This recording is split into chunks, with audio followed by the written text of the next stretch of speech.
잠시 수그러들었던 미국 기업들의 감원 칼바람이 이제 실적 부진 등으로 하반기 다시 몰아칠 조짐을 보이고 있는데요. 최근 미국 네트워크 장비 업체인 시스코 시스템즈가 이제 올해 두 번째 인력 구조 조정을 추진한다고 이제 보도했다고 합니다. 아직은 정확한 규모는 알려지지 않았지만 이제 수천 개의 일자리가 줄어들 것이라고 하는데요. 이제 이번 감원은 지난 이제 2월 4천 명을 줄인 데 이어서 올해 두 번째라고 합니다. 이제 일단 기업들이 이렇게 구조 조정을 하는 이제 주된 이유는 이제 당연히 이제 첫 번째가 미래 경제 상황이 좋아 보이지 않기 때문에 이제 비용 절감과 투자를 이제 줄이는 것이고요.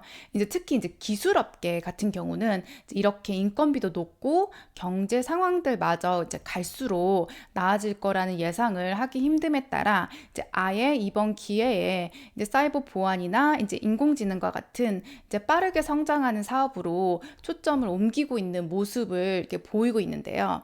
시스코는 지난 2월에서 4월 매출이 1년 전보다 12.8% 줄어드는 등 실적 부진을 이렇게 겪고 있다고 하는데, 시스코는 2000년 3월 닷컴 버블 과정에서 시가총액 1위까지 이렇게 올랐다가 이듬해 이제 거품 붕괴로 주가가 이제 80%가량 이렇게 폭락한 바 있는데, 이제 이러한 시스코는 이제 최근 매출이 지속적으로 이렇게 줄어들면서 실적 부진을 겪고 있다고 합니다. 다국적 자동차 기업인 스텔란티스 역시 최대 2,450명에 달하는 미국 공장 근로자를 감원할 계획이라고 이렇게 밝혔는데, 연말 미시건주 공장에서 구형 픽업 트럭 생산이 중단되는 데 따른 것이라고 설명했다고 합니다. 즉 이제 더 이상 구형 픽업 트랙을 이제 만들지 않겠다. 더 만들어 봤자 예전처럼 그렇게 잘 팔리지 않을 것 같으니까 이제 아예 이렇게 생산을 중단하겠다, 이런 말이죠. 반도체 기업 인텔 역시 몇 주 전 실적 둔화에 따른 100억 달러 비용 절감을 위한 대대적인 구조 조정 이런 계획을 발표했었는데, 이때 전체 직원의 15%를 감원할 계획이라고 밝혔고, 이제 인원 감축은 약 15,000명에게 영향을 미치며 감원은 이제 올해 이루어질 것이라고 이렇게 말했다고 합니다. 미국의 미디어 기업 파라마운트도 이제 대규모 인력 감원을 단행한다고 지난주 이렇게 밝혔는데, 파라마운트의 감원 규모는 미국 내 인력의 15%로 이제 줄어드는 일자리는 약 2,000개 이렇게 달한다고 합니다.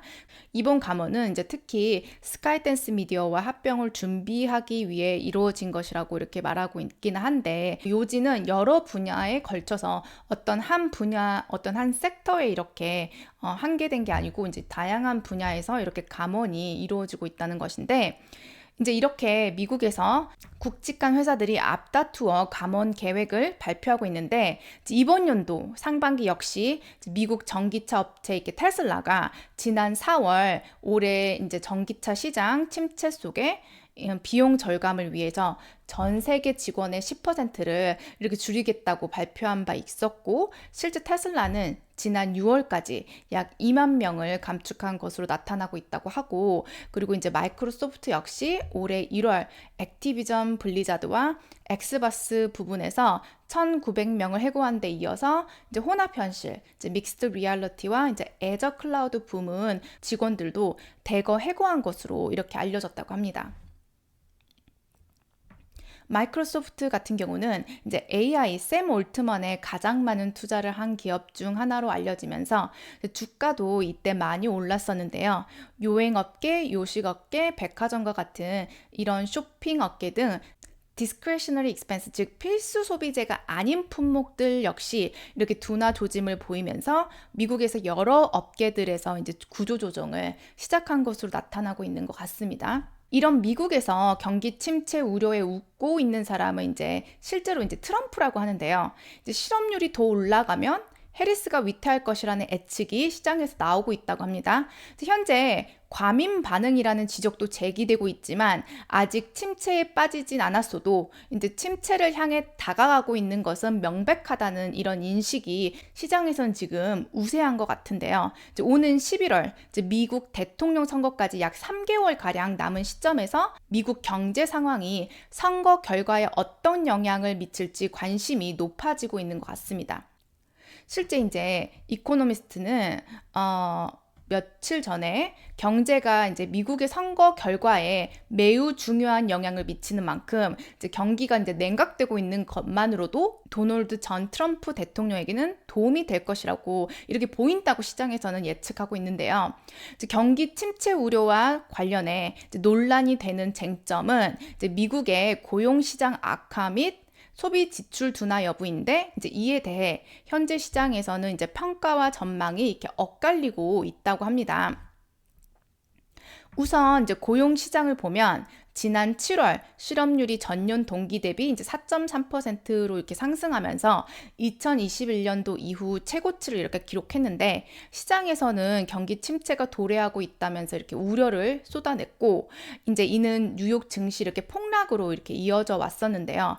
이제 JP 모건 체이스는 올해 안에 이제 미국 경제가 침체에 빠질 확률은 기존 25%에서 35%로 이렇게 올렸고 이제 골드만삭스 역시 15%에서 25%로 각각 상향 조정했다고 합니다. 어쨌든 이러한 실업률 증가는 이제 일자리 공약과 이제 관련이 깊어서 트럼프 전 대통령에게 이제 민주당을 공격하기 위한 이런 좋은 먹잇감이 되고 있다고 하는데요. 하지만 이에 반대하는 반론 역시 적지 않다고 합니다. 일반적으로 이제 침체가 이렇게 도래했을 때 실업률이 이제 7%에서 8%라는 점을 이렇게 고려하면 현재 실업률은 이렇게 충분히 낮다라는 의미이고 이제 최근 이제 공개된 이런 신규 실업수당 청구 건수가 23만 3천 건으로 이제 전주 대비 17,000건 감소한 것도 이제 미국 고용 시장이 생각보다 악화하지 않았다는 이런 신호로 간주된다라는 이제 의견들 역시 시장에서는 이제 보이고 있다고 합니다.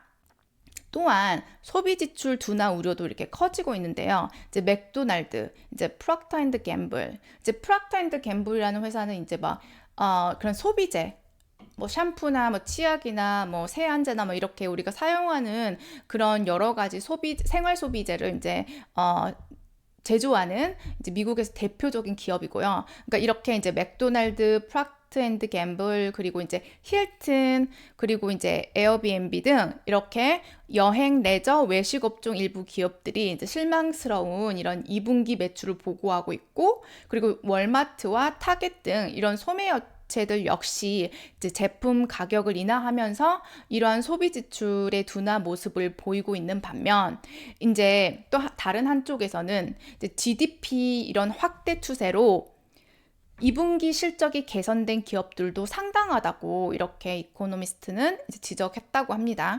이제 미국의 2분기 GDP는 전분기 대비 2.8% 증가해서 지난해 평균 성장률을 웃돌았다고 하고 3분기 GDP 성장률 역시도 안정적으로 2%를 넘어설 것으로 이렇게 추정된다고 합니다. 그러니까 결과적으로 지난주 전 세계 증시를 이제 패닉에 빠뜨렸던 이런 침체 우려는 어느 정도 약간 좀 진정됐고 이제 뉴욕 증시도 이렇게 반등했는데 이제 연준에 대한 빅컷 그러니까 이제 0.5% 금리 인하 요구도 다소 이렇게 시장에서 좀 완화됐다고 이렇게 하는데요. 실제 시카고 상품거래소 패드워치에 따르면 이제 연준이 9월 금리를 0.5%포인트 인하할 확률은 전날 68.5%에서 이날 이제 56.5%로 하락했다고 합니다. 아직 경기 침체가 도래하진 않았다는 게 이제 전문가들의 공통된 의견이지만 트럼프 전 대통령과 공화당은 우려가 나오는 것만으로도 이제 정치 이슈화를 시도하며 이제 해리스 부통령과 민주당을 압박하고 있다고 하는데요. 이제 뉴욕 증시의 사상 최고치 경신 행진이나 이제 조 바이든 대통령 임기 동안에 경제 호황에 대해서는 이제 입을 꾹 닫고 있는 것과 대비된다라고 이렇게 기사에선 나왔네요. 이와 관련해서 이제 모건 스탠리에서 30년간 근무한 뒤 이제 현재 이제 예일대 로스쿨에서 일하고 있는 이제 스티븐 로치는 ABC 뉴스에서 이제 전반적으로 선거 전망에 미치는 경제적 영향은 비슷하다 이렇게 말하면서 이제 미국 경제가 해리스 부통령에게 부정적인 영향을 미치려면 훨씬 더 심각한 침체에 빠져야 할 것이라고 이렇게 내다봤다고 하네요.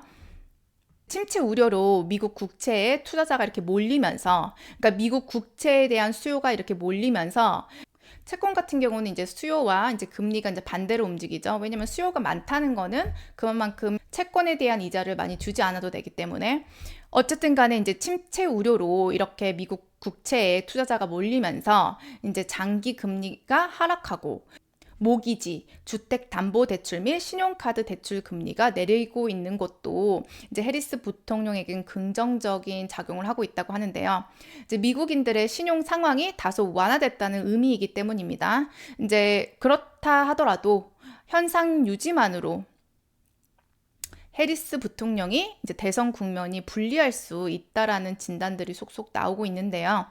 이제 프란체스코 조지타운대 재무학 교수는 이제 경기 침체 가능성을 낮게 보고 있지만 선거 결과 전망을 바꿀 시간은 충분하다 이렇게 말하면서 앞으로 몇 달 동안 실업률이 급등하면 해리스 부통령의 이제 승리 전망이 위태로워질 수 있다라면서 적어도 선거까지는 이제 노동 시장이 회복력을 유지하는 게 이제 민주당에게는 정말 중요하다 이렇게 강조했다고 합니다. 현재 미국 대선이 3개월 정도 이렇게 남아 있는데 이렇게 남은 3개월 동안 미국의 고용 악화와 그리고 소비 둔화가 이런 핵심의 이제 쟁점이 될 것으로 보이면서 이제 이 두 부분에 대한 경제 지표 및 경제 현상들이 이제 석 달 정도 남은 대선에 미칠 영향이 가장 크다라고 이렇게 보고 있고 또 이 부분에 대해서 이제 도널드 전 트럼프 대통령은 계속 이제 문제 제기를 할 것으로 보이고 아직 석 달 정도가 남아있는 만큼 이제 향후 이런 고용 지표와 소비 지표가 미국 대선에서 가장 큰 주요 쟁점이 될 것 같습니다.